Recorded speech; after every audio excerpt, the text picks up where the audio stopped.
Penyebab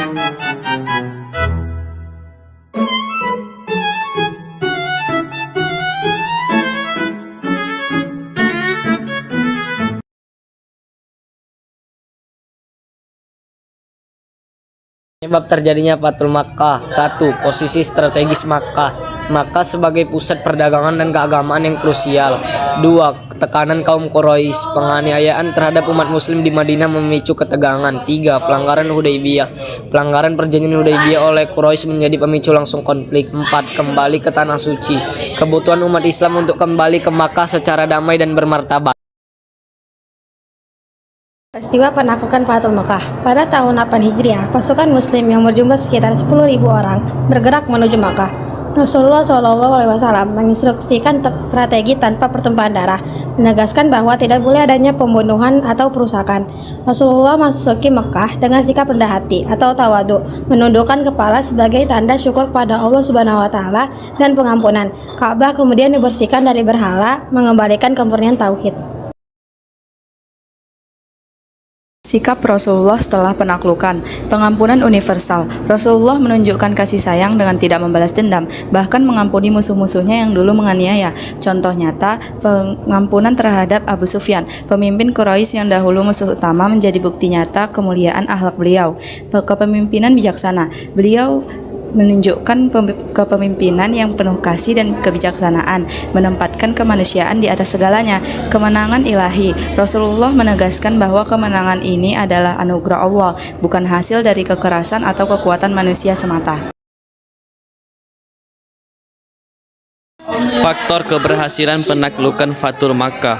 Kepemimpinan visioner, kepemimpinan Rasulullah yang penuh hikmah dan visi ke depan, strategi cerdas, pendekatan militer yang mengutamakan perdamaian dan tanpa kekerasan, persatuan umat, soliditas dan disiplin tinggi umat Islam yang tak tergoyahkan, dukungan ilahi, dukungan moral dan spiritual yang kuat dari Allah Subhanahu wa Ta'ala. Faktor keberhasilan, rinciannya: 1. Kesiapan matang. Pasukan muslim memiliki pengetahuan dan kesiapan yang optimal dalam setiap pergerakan. 2. Semangat juang, komitmen dan semangat juang tanpa pamrih yang membara di hati para sahabat. 3. Komunikasi efektif. Pengelolaan komunikasi dan informasi yang efektif menjamin koordinasi antar pasukan. 4. Kekuatan moral. Sikap tawadu dan pengampunan menjadi kekuatan moral yang jauh lebih dahsyat dari senjata. Haji Wada, haji perpisahan Rasulullah. Haji Wada dilaksanakan pada tahun 10 Hijriah, 2 tahun setelah Fathul Makkah. Ini merupakan haji terakhir yang dilakukan oleh Rasulullah SAW sebelum wafat. Khutbah beliau pada haji ini berisi ajakan persatuan, larangan riba, dan penekanan pada penghormatan hak sesama muslim, menegaskan prinsip keadilan, persaudaraan, dan kesetaraan dalam Islam. Makna dan hikmah Haji Wada. 1. Pedoman abadi, menjadi pedoman moral dan sosial bagi umat Islam sepanjang masa. 2. Persatuan umat, menegaskan pentingnya menjaga persatuan dan menghindari permusuhan. 3. Penutup kenabian, simbol penutup misi kenabian dan pembentukan umat yang beradab. 4. Ketaatan ilahi, mengingatkan umat untuk selalu taat pada ajaran Allah dan Rasul-Nya. Transformasi Makkah pasca Fathul Makkah. Makkah bertransformasi dari pusat penyembahan berhala menjadi pusat tauhid yang murni. Ini menandai dimulainya era baru perdamaian dan penyebaran Islam ke seluruh Jazirah Arab.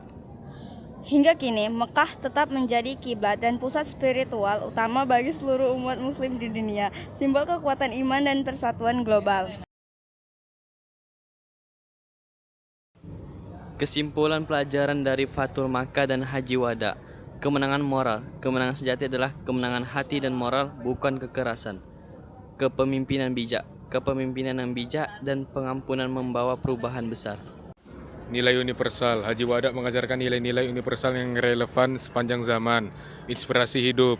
Mari mengambil inspirasi untuk hidup damai, bersatu dan beriman.